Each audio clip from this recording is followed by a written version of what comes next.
बाबांनी पेपर सही करून मागितलेत, पण जर मी तसं केलं तर मोक्षाला दिलेला शब्द मोडल्यासारखं होईल, तिला फसवल्यासारखं होईल. तर काय करू मी?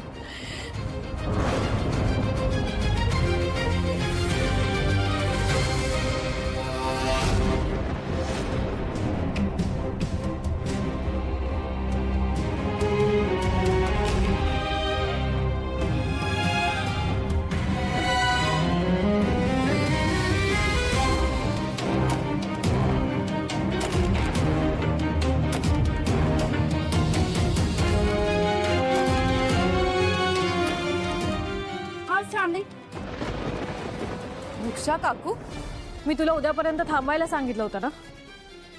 हो मोक्षा, पण बाबांना पेपर्स हवेत सही करून. काय करू मी? मला सही करावीच लागणार आहे. मी बाबांचा शब्द नाही मोडू शकत. पण मी तुला आता जी गोष्ट सांगणार आहे ना, ती ऐकून तुझ्या पायाखालची जमीन सरकेल. मोक्षा बास, मला तर शुभू बद्दल एक शब्द ऐकून घ्यायचा नाही. ऐकावं लागेल, तुला प्रत्येक शब्द ऐकावा लागेल. कारण एकदा तूच म्हणालेलीस की कधीच चुकीच्या माणसाशी लग्न करू नकोस. मग आता खरं काय ते ऐक. बरं ठीक आहे, पण जे बोलायचं ते स्पष्ट बोल मोक्षा. तो शुभू ज्याची सख्खी बहीण लग्ना अगोदरच प्रेग्नेंट आहे. कोण शुभू? शुभू नावाचा या घरात कुणी राहत नाही हो. माझा पोरगा होता शुभू, पण तो मेला काल. त्याच्या या घरात मी श्राद्ध बी घातलंय.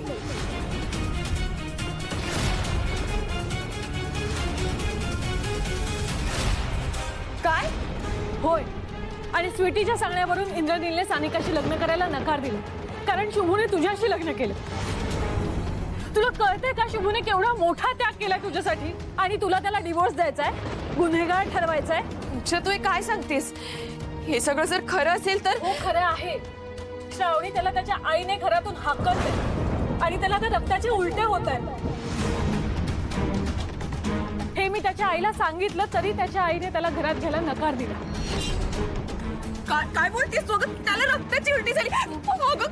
कसा आहे तो आणि कुठे आता? तो आता खूप सिरियस कंडिशन मध्ये, आणि मी त्याला आताच हॉस्पिटलाइज करून आले. तो मनाने आणि शरीराने पूर्णपणे खचलाय ग. शुभूने तुला लहानपणापासून प्रत्येक संकटात तुझी साथ दिली, आणि आता जेव्हा त्याला तुझी सगळ्यात जास्त गरज आहे तेव्हा तू स्वतःची पाठ करून त्याला नाकारणार आहेस. खूपच क्रिटिकल आहे. इंटरनल इंजुरीजमुळे पेशंटची अवस्था फार गंभीर होत चालली. पेशंटचा कोणी नातेवाईक अजून आलेला नाही इथे? नाही डॉक्टर, अजून तरी नाही. त्या एक बाई आल्या होत्या, त्यांना ॲडमिट करून गेल्या. ती मी थोड्या वेळात येते, तुम्ही उपचार चालू करा असं सांगून घाईघाईने निघून गेल्या. पण या पेशंटचा कोणी रक्ताचा नातेवाईक इथे नसताना आणि पेशंटची अवस्था एवढी गंभीर असताना आपण ट्रीटमेंट कशी काय सुरू करणार? म्हणजे त्यांना काही कमी जास्त झालं तर त्याची जबाबदारी कोण घेणार? मी घेणार जबाबदारी.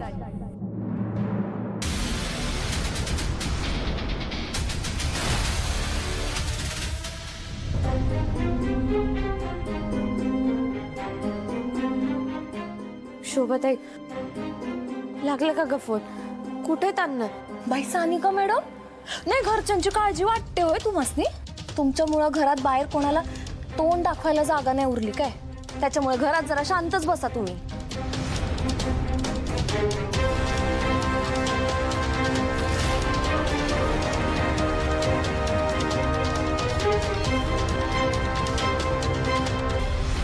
अण्णा,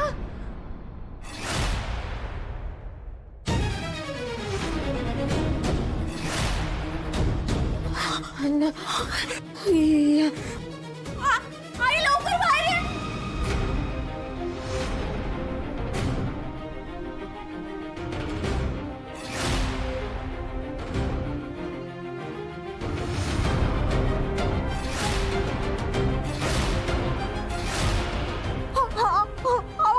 हे काय झालंय? कोणी केलं? अशी अवस्था का करून घेतली तुम्ही? काय झालंय बोला की. अहो बोला की काय झालंय?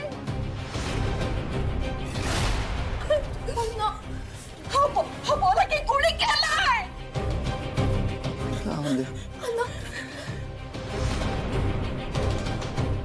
पाणी पाणी घ्या. मी सांगा म्हणतोय ना, सांगा मला कोणी केलं हे? चारीतल्या बायका आणि लोकांनी आपण पाडली, तोंडाला काळ फासलं.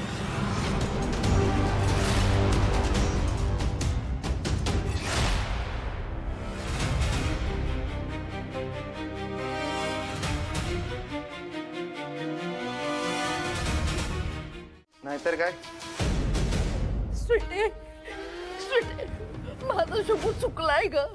त्याचं डोकं फिरलं होतं तेव्हा. अगं, माझं सानिकाची काय चूक आहे याच्यामध्ये? तिला का शिक्षा देतेस? मी तुझ्या पाया पडतो स्वीटी. पदर पसरतो ग तुझ्या पुढं. माझ्या साथीला पदरात घे. आत्या आत्या थांबा, तुमचा देव तुमच्यावर आता प्रसन्न झालाय. माझ्याकडे एकदम भारी ऑफर आहे. मला मला तुझी कुठली भी आठवण मान्य आहे. तू बोल. बघा, विचार करून बोला. माझ्या पोटच्या पोरीचा प्रश्न आहे ग स्वीटे. बोल बोल, काय करू सांग. सांगतो सांगतो, फार काही नको. मला तुमच्याकडून एक शब्द हवाय, फक्त शब्द, आणि तो तुम्ही पाळायचा. देतो देतो मी. बोल, काय काय करू सांग. शुभूचं श्रावणीचं असलेलं नातं तोडायचं. शुभूनं जर श्रावणीला डिवोर्स दिला आणि माझ्या संगत लग्न करायला तयार झाला तरच इंद्रनील आणि सानिकाचं लग्न लावून देणार मी.